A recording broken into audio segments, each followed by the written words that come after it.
good morning. Happy Monday. Today is March 10, 2025. Ayan. And hindi ako happy ngayon, guys. Sakto lang. Alam niyo yan, pag-gising mo happy ka, di ba? Pero sometimes it's normal not to be happy. Kasi every time na nagigising ako is laging parang feeling ko nagsuswollen yung aking mga hands. And yung face ko is parang puffy face. Kaya, nanood ako sa YouTube kung ano yung magandang gawin. Sabi nila, lagyan mo daw ng rubber band for 10 minutes yung iyong tenga. Ayan. Which is ginagawa ko yan every morning. Parang ganyan yung face. Medyo puffy. So, lagi ko nilalagay ito every morning pagkagising ko. Yan ang aking routine. Or, bago ako matulog kapag gabi, yan ang nilalagay ko. Ayoko lang iipit siya sa aking tenga.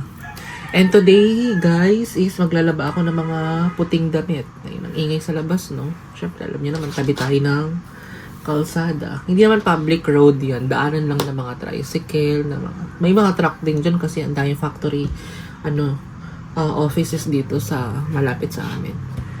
And, i-share ko pala sa inyo guys, bumili ako kahapon or nung nakarang araw ng Silka na papaya. Ito na yung gagamitin kong lotion. So far, ito yung pinaka-favorite kong lotion nung mga dalaga pa ako. Sharing. Nung mga nakaraang taon, nung nasa BPO days ako. And bumili din pala ako ng Head and Shoulder kasi dinadandruff na naman ako.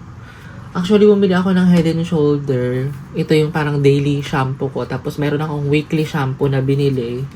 Ano naman siya? Lice Alice. Kasi parang natatanggal talaga yung ko dun. Yung dandruff ko sa Lice Alice. Kasi ang mahal ng Nizoral shampoo, parang 70 plus siya. Tapos, maliit lang siya na sachet. Tapos, good for 2 uses ko lang ata. And then, hindi ganun ka-effective sa dandruff ko. So far, yung Lice Alice na binili ko is effective. Dalawa yung binili ko sa Watsons. Pakita ko sa inyo. Ito Lice Alice. Soothing Coolness. Mas effective sa akin to sa dandruff kaysa yung yung Nizoral shampoo. And tutupiin ko itong mga nilabahan ko guys. As you can see. Yung mga kahapon, yan yung mga iba kong winter clothes. Kasi nung dumating ako from Korea, so March 10 na ngayon, diba? Iniisa-isa ko yung mga pang winter clothes ko na labahan guys. Kasi ang bibigat. Napapagod ako. Ang sakit ng lower back ko kasi yung washing machine, hindi ako nagbabandaw sa washing machine. So, manual siya. Doon lang ako nagwa-wash. So, yun. Tupiin ko yan and then magtupi na ako ng bed and then tingnan ko mamaya kung ano yung pwede kong almusalin. Kasi may wheat bread pa naman ako doon. And, yung chicken mayonnaise na ginawa ko. And then, may dala si ate dun kasi kahapon na strawberry. So, try natin yung strawberry. So, yun guys. Hindi ko pa rin na-identify. Parang, minsan naman kasi, parang 1 hour lang siyang maga kapag kagising ko. Pero pag, pag nag-work na ako, or naglalaban na ako, or naglilinis, nawawala na yung maga niya. Siguro lang yun. Dating naman na ako namamaga-maga. Dati nga namaga yung mukha ko, yung kamay ko, yung buong katawan ko talaga namaga. UTI pala. So yun, lang ako guys. Mag-ready na. Guys, nakapagtupi na pala ako ng yung mga pang-winter ko na nilabahan and then nakapaglampaso ako ng sahig. And mag-breakfast na tayo, oy. Meron akong black coffee with brown sugar and strawberry from Baguio City. Dala ni ate din. And wheat bread with chicken spread. Ginawa ko yan nung nakaraan. May mayonnaise, chicken breast, tawag dito? Kalimutan ko yun, Basta yun na yun. Onion and salt and pepper. Ayan. Pickle relish. Kain. Guys, kain. Itong coffee, mainit ngayon guys Nilagyan ko lang siya ng half warm, half cold water, and then hot water. Half. Para mainom ko na siya. Hindi ng mga asong to. First meal ko ngayon. Ayan. Medyo healthy. May allergy na naman ako. Kita nyo ba? Lagi ko nilalagay itong Zodaifu na cream. Lagyan ko nga. Ang kati eh. Parang heat allergy siya eh. Ang init eh. 34 degrees kaagad.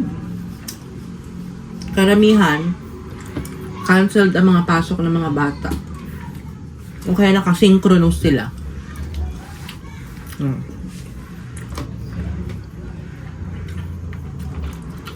Every morning, tinatry ko talagang maglampaso dito sa kwarto. Sino yun? Sinong aso yun? Tapos, may mga hopia pala ako dito na binili nung nakaraan sa Walter Mall. Ang ingay naman ng aso yun. Hopiang hapon.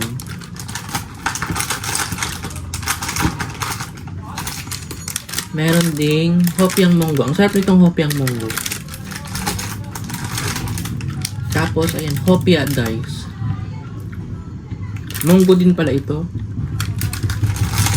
And hopiang ube. Yun ang kinakain ko kapag gutom ako. Diba? Para hindi tayo magutom. Tapos bumili din pala ako ng favorite kong honey. Ayan. Happy na ako dyan sa ganyan. Paisa-isa, dalawa, ganyan. Masarap. So yun guys, breakfast lang ako and then maglalaba na. Nakasalang naman na yung mga white clothes ko sa washing machine. So yun, kukusutin ko siya. Ikot ng 4 na beses kusot and then banlaw na. Daw nita sampay. So yun, balitan ko kayo later. Guys, may binili pala si ate din na pakwan sa Baguio ata ito. Buksan natin. Ay, ano tawag dito? Hiwain natin. Ano buksan? Melon. Paano kaya ito? Kaya ko kaya? Kaya ko ba? Kaya ko to. Wait lang.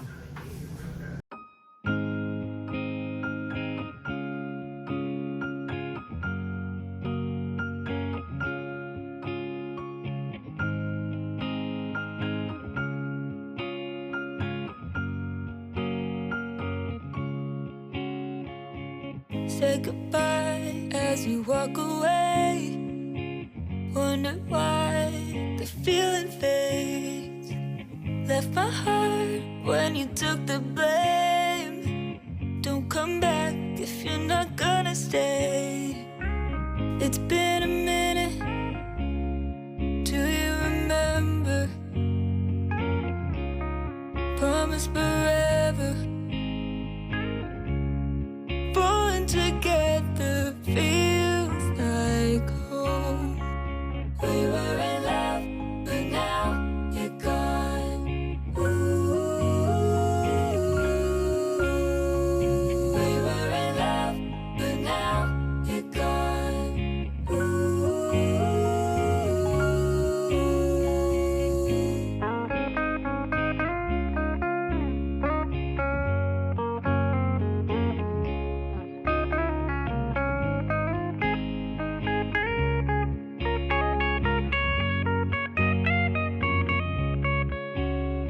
Guys, tapos na ako maglaban ng mga puti. Ayan. Tuyo na yan mamayang gabi sa sobrang init dito sa taas. 'Di ba? Kaloka. Guys, nakaligo na me and mag-lunch na ako. Late lunch na naman. Mag 2:30 PM na. Ayan. Meron na akong water dito. Pang 5 glass ko na to. And, ayan. Ang ulam ko is ininit ko lang itong ginataang kalabasa na may sitaw. And meron tayong watermelon dito. Kainin ko tong watermelon. Ito yung mga tira-tira, yung sa pinakadulo na, matigas na. So, para hindi sayang, ano ko siya? Anong tawag dito? Kinaskas ko ng kutsilyo. Ano ba yan? Kaliligo ko lang, dumi na kaagad. Mabubuhay talaga ako sa init-init, guys. Last week ko pa ata ito niluto. Ginataang kalabasa.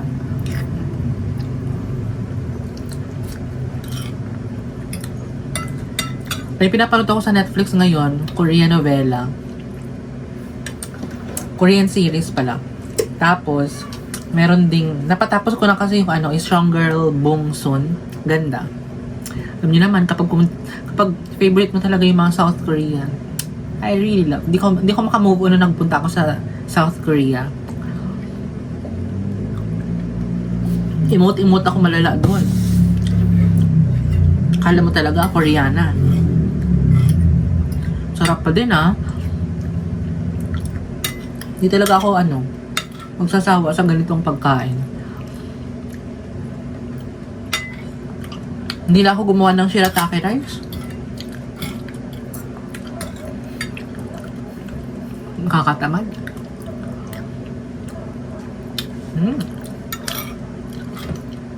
Ang pinapanood ko naman ngayon sa Netflix is yung Strongest Delivery Man. Basta yun na yun. Hanapin nyo na lang.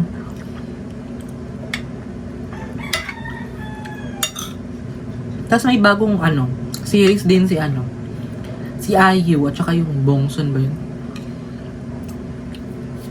Panoorin ko yun after nung pinapanood ko. Kain na ako guys. Guys, tapos na ako nag-lunch ng ginataang kalabasa.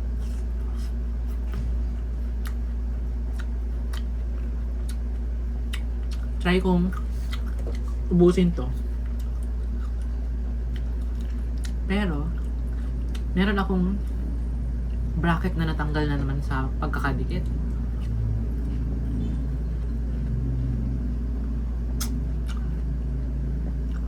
Nag-underbite kasi ako. Kasi may bagong pusa dito si ate din. Si Utol. Ayan. Utol! Good boy. Gusto niya ng kamot-kamot. Ganyan. Utol! Utol! Utol! Akit yan dito. Utol! Meron siyang kapansanan, Yung paa niya. Yung isang paa niya parang may na-deform.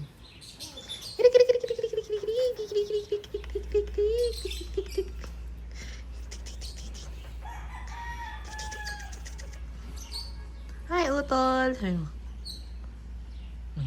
Pogi, no? Ayan si Utol, nilagay ko siya sa lamesa. Utol! Utol!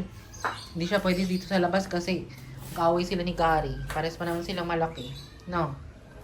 No, Utol? Utol! Guys, dinner na tayo. Nagprito lang ako ng Liberty na luncheon meat. May shirataki rice ako dito. And then, kamatis na may sibuyas, na may paminta, and konting suka and toyo. And may water na din ako. Maaga ako mag-dinner para makapag-edit ako ng vlog. At nanonood ako nung Strongest Delivery Man. Hindi na ako mag-vlog guys. Baka sabihin nyo lahat na lang binavlog. Kalok. Kain tayo mga mi. Guys, nakapaghilamos na pala ako and then naglagay ako ng sunblock. Sunblock ba yun or sunscreen? Yung binigay ni ate Jing. Inubos ko lang para wala na akong tira-tirang mga cream. So yun. And kaloka, diba?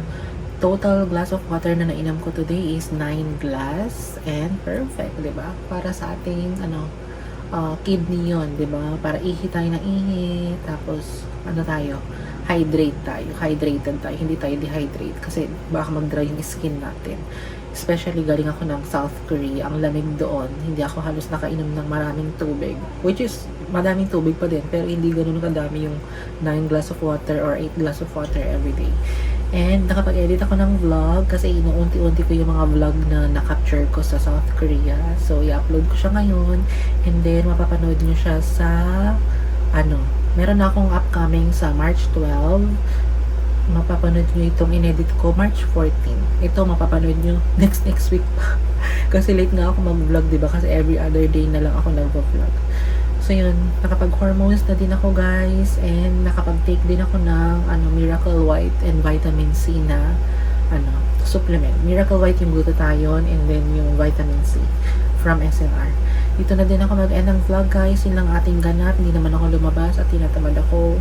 Init-init lang tayo ng ulam para tipid. So yun, i-upload ko yung vlog, tapos i-premiere ko siya ulit. So I hope you subscribe to my channel guys. Thank you guys sa lahat ng magsusubscribe and sa lahat na nanonood ng vlog and shorts ko. Thank you. And Kunin Vlog, thank you guys for watching this. Don't forget to like, share, and subscribe to my YouTube channel and turn on the notification bell para updated kayo sa bagong vlog na i-upload ko. Bye! Good night. God bless us all. Keep safe. Good night. And Kunin Vlog.